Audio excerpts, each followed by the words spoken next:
Hello and welcome inside Seth Q Stadium for National Letter of Intent Day here at San Jose State, brought to you by Nissan. We're now joined by San Jose State head coach of the football team, Brent Brennan. And Coach, an exciting day. We figured let's do it outside. Didn't figure it'd be this cold. But let's talk about these recruits here. And I know one thing was for sure when we spoke last about the recruiting and going into the month of December was that it was vastly different for you and the coaching staff in terms of prior years, being that you could recruit high schoolers now. So what was the different approach and how did you and the staff go about it? Well, really, it just accelerated everything. You know, it was one of those situations where, you know, there's a lot of conversation with the NCAA about, you know, having an early signing period. And the initial idea was it was going to be sometime like June or July. Yeah. And then they put it in December, where there's always been a junior college signing day on this day, but they added all the high school kids too. And so what it really did is it just accelerated everything. It accelerated the evaluation process, all the things. You know, I think it was hard on coaches. I think it was hard on players because so much of the recruiting process is built on, you know, the relationship between the coaching staff and then the recruits and their families. And so this kind of crammed it all into a really, really tight window. I know we're going to talk about these players' names as we go down them, 12 of them for San Jose State. But your goal at the end of the year was get bigger, stronger, and faster. Does this group help the Spartans do that? Yeah, well, shoot, I like to think so. Yeah. You know, they all come highly recommended, one of my old bosses used to say. But we're really excited about this group of kids. You know, I think we addressed some needs on our football team and brought in some guys that are going to come in and compete right away. Well, let's start with the defensive side of the football. And I know there were some voids needed on both sides, but when you talk about maybe the three guys that are leaving San Jose State and graduating, Jermaine Kelly and Jeremy Kelly, Maurice McKnight, and Andre Sachere, the secondary was an issue for the Spartans and needs to be filled, and the Spartans get 4 of them. Yeah, absolutely. I mean, we lost 3 great players there, right? Maurice McKnight is the leading tackler, the safety position in the history of our school. Jermaine Kelly played great football for us the last 2 years, and then also Andre Sachere, you know, did great things during his career here. So, you know, losing 3 players that were, you know, long-standing starters for us at those positions, we knew we had immediate needs that we had to fill there, and we brought in some really good guys. I think it's an exciting thing because a couple of the guys are, you know, guys that are technically 4 for 3, so they played a year of junior college football. And then, you know, coming here now, they're qualifiers out of high school, handled their business, and so they're going to come here and be here with us for spring practice and be ready to go. Well, let's talk about some of the names. And if you're not catching all these names as you watch this, you can go to sjsuspartans.com. There's bios, there's videos of all the players that were signed today. But Bobby Brown, I know you're excited for, and you mentioned the junior college kid that has 1 year and played 1 year in junior college. He's one of those candidates. He'll be a sophomore at San Jose State coming in. That's right. We're really excited about him. You know, Bobby. You know, we had a lot of fun, you know, playing My Prerogative in the office whenever we talk about Bobby Brown. You know, jam from my high school days. But you know, this is a kid that when you turn on the tape, you see him immediately run and strike people, and it's obvious that he likes to play football. And so, you know, given his background, you know, he played at Paraclete High School and you know, was really well coached at COC, and I think, you know, getting a guy like that can come in and likes to run and hit. He's got good ball skills, and he's so active on the field. Is just one of those guys that you see coming in and competing right away. Yeah. Another player that will come in and compete right away looks to be Jalen Nelson, who is another player that will join the Spartans in the spring. Is that right? That's correct. And talk about him. Well, he's another 4 for 3 guy, which we're excited about. You know, the thing that showed up when you watched Jalen's tape was just he had incredible length for that corner position, which is always a challenge because in this conference you have to play against good receivers. You got to play against big receivers. And Jalen is a tall kid. He's got really long arms. He's got good hips. And my favorite thing about him is he finishes, right? He finishes on the football, lots of interceptions, lots of passes broken up. He's always there at the right time to make a play on the ball. And then moving into the linebacker position now, one linebacker brought in for San Jose State today, Kyle Harmon. And it's interesting, I look at his numbers and I see 405 tackles in his high school career. We see so many from Frank this year. It seems like another player coming in for San Jose State that just has a nose for the ball. No question, and we're really excited about Kyle. You know, he's a guy, again, run and hit, play with some violence. It looks like he loves football.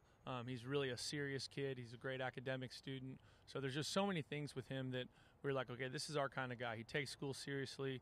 He likes to run and hit, and he loves football.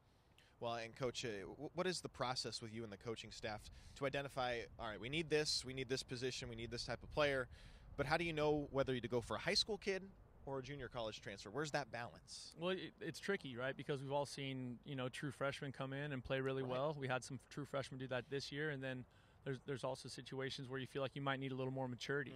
And so that's what it comes down to, in those conversations with the position coaches and the coaching staff. Okay, what do we need? How's the development of this kid or this kid at that position? And so, we always want to have a good mix of high school and junior college players here in every recruiting class that we sign. And so there's a real thorough process in our evaluation of their academic standing, and then a real strong evaluation of their character and what kind of kid we're bringing in here. Well, staying on the defensive side, two more defensive linemen, and one thing about the defensive line positions, the depth. And I think this helps the Spartans' depth. 2 freshmen signing, Hall and Sakalia. No question.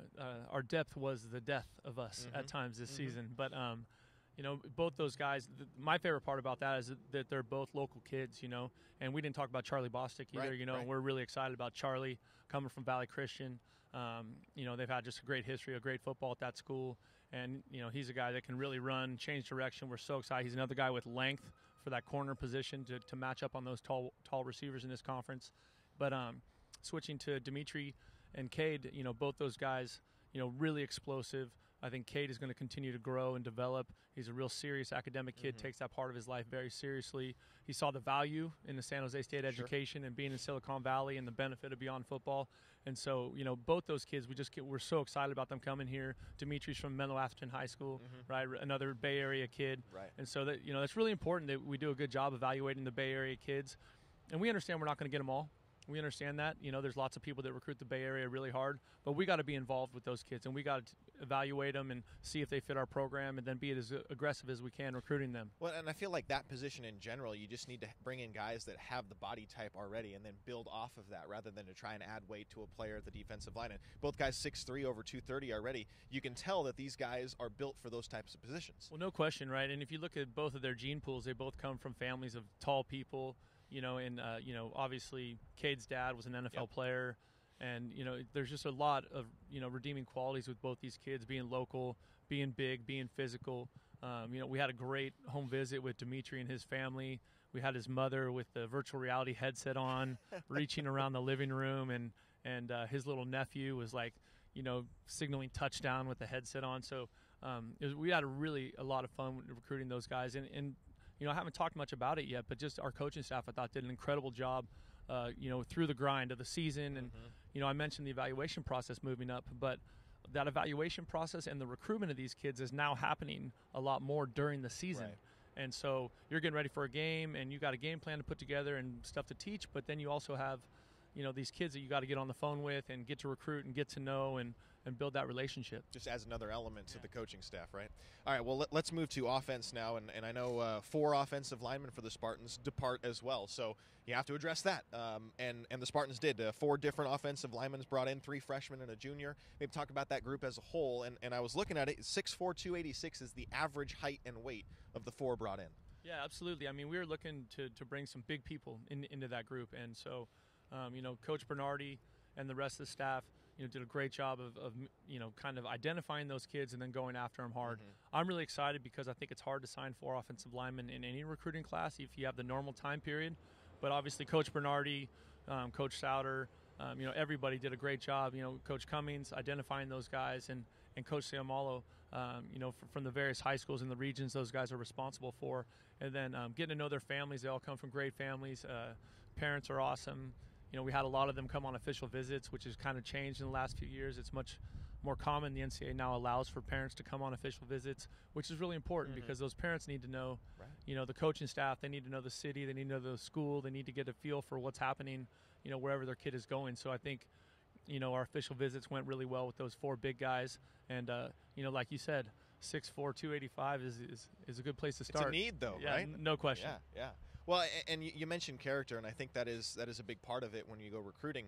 On the other side of things, are you recruiting to the system that the Spartans run? Because I know we talked about trying to get the guys in shape when you first came on campus and get them in condition to play that fast style of offense. Are you trying to recruit systems that are somewhat similar, so you got guys coming in that maybe are understanding a little bit more? Well, I think sometimes that happens kind of naturally, but for the most part, there needs to be a certain baseline of talent, right? And you're playing an offensive or defensive line.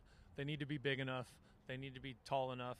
and they need to be physical enough. And I think in all 4 of these guys, we got that.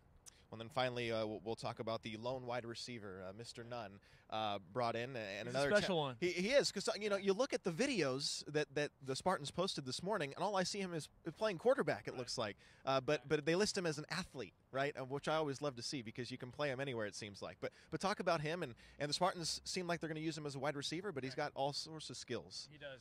Lecky's a great kid, and he's a kid that we recruited hard a year ago, and he had some injury stuff, so we were just waiting for that to clean up and for his body to get healthy again. He could be strong enough to play, and so we're so excited that he's finally going to be here, and he's finally going to be part of the program. And another local kid, right? Sarah High School, was a great player there, was an outstanding player in the WCAL. Sarah just won a state championship. So he comes from a great program, and you asked about looking for kids from a certain system to fit us. A big part of that character piece, or a big part of the whole picture of every recruit, is lots of times we're looking at kids that come from great programs, that are used to winning, that are used to a certain standard, a certain level of success, a certain level of toughness and discipline, and Lecky has all those things. Right. Well, I know we didn't get to every name, and there's a lot of information on all these players. There's 12 of them. If you missed on anything, or if you want to look up some more information, go to sjsuspartans.com. It's got the Nissan Signing Day Central, and you can get information, videos, everything throughout the course of this signing day today. So, Coach, 12 players in. What's the plan now moving into February when the major signing day is, right? Yeah. Well, I think what you'll find is most colleges, or a lot of colleges, handled today is their as the big one. As the big one. It's definitely changing. College football changes all the time, so it's going to be interesting to see how that goes. We're really excited because we had a great start today, and we still got 6 weeks left in this recruiting cycle to add another 10, 12 players to build a really great recruiting class. Another huge part of the foundation of what we're building here at San Jose State. So we're excited to get back out there and pound the pavement and bring more guys up here to San Jose State, or down here to San Jose State, to get us going. That's right. Well, we hope you're excited too. And hey, January 1st, season tickets go on sale for 2018, sjsuspartans.com. Why not, right? Why not? Yeah, let's go. Come on. Why not? All right, that's San Jose State head coach Brent Brennan here from CEFCU Stadium on Nissan National Letter of Intent Day. Thanks for watching. We'll see you next time. Merry Christmas.